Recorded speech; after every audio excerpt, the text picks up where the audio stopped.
सुथरा पंजाब अच्छा काम कर रहा है जी। सफाई का काफी ख्याल रखा जा रहा है और रोजाना रक्षा 2-2 मरतबा आता है और सारी सफाई हर तरह का देखा जा रहा है। कोई बाहर कूड़ा वगैरह जो भी हो वो उसी टाइम क्लियर कर देते हैं। हम शुक्रिया अदा करते हैं ये पंजाब हुकूमत का।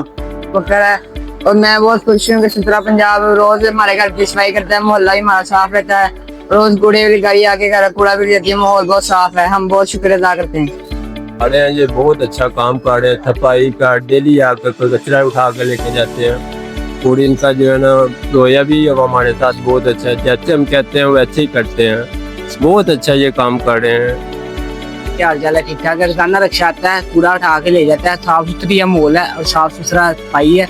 और बहुत शुक्रिया मरियम नवाज साहब। मेरा नाम रियाज अहमद है और मैं सुथरा पंजाब से बड़ा सेटिस्फाइड हूँ। पहले तो ये यहाँ पर जो सफाई का निज़ाम था बहुत ही गंदा था। जब से ये आए हैं सुथरा पंजाब वाले SPA, इनसे हम बहुत सेटिस्फाइड हैं। अल्हम्दुलिल्लाह एवरी सिंगल डे आते हैं और आके ये हमारी सफाई करते हैं और कोऑपरेटिव है सारे जितने भी हैं। मैं तो बहुत थैंकफुल हूँ मरियम नवाज का भी